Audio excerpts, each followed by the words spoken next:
वहां पर जब गए तो नेचुरल है, प्रेस वाले तो थे ही थे।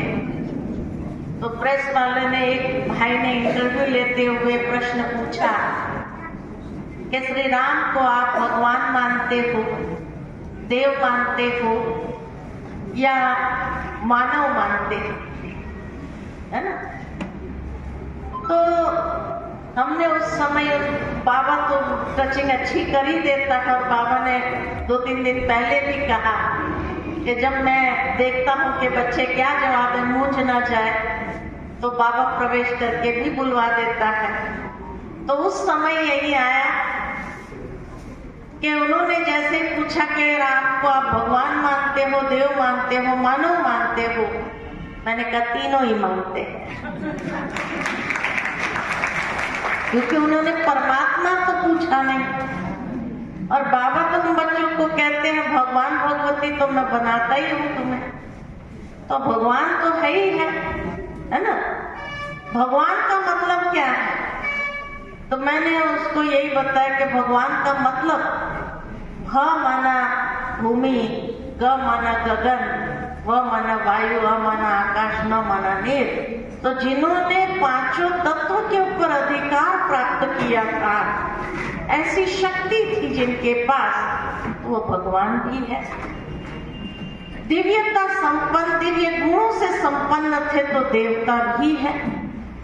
और क्योंकि उन्होंने साधारण मनुष्य रूप में जन्म लेकर के आज के मनुष्य को सिखाया कि जीवन कैसे सकारात्मक विचारधारा के साथ जीना चाहिए, तो मानव भी हो गए।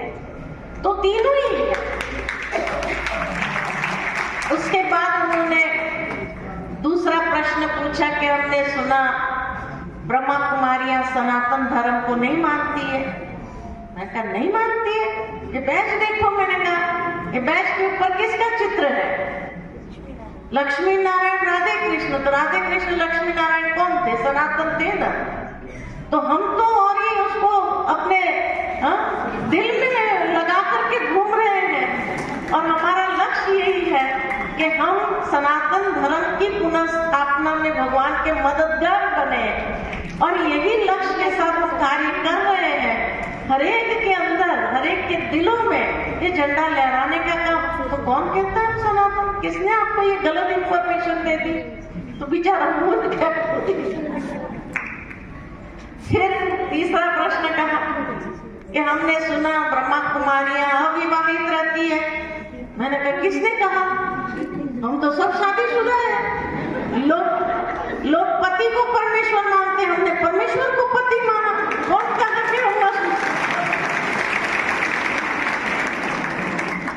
बेचारा आगे प्रश्न क्या पूछे उसको समझ में नहीं आ रहा था, क्योंकि बाबा तो जैसे कहता है ना कि हर एक बात के लिए बाबा जैसे हाजिर हो जाता है और जिह्वा पर खड़ा हो जाता है, और बाबा जैसे बुलवा देता है। सोचा भी नहीं होता था क्या प्रश्न पूछने वाला है, लेकिन बाबा कैसे बुलवा देता है।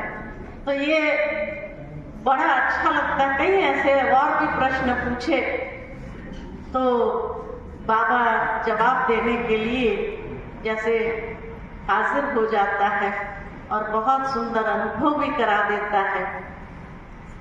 तो 3-4 इन लोगों ने इंटरव्यू भी माना कि श्री राम को आप किस रूप में, उनसे क्या जीवन के लिए प्रेरणा लेते हैं और समाज को क्या संदेश देना चाहते हैं।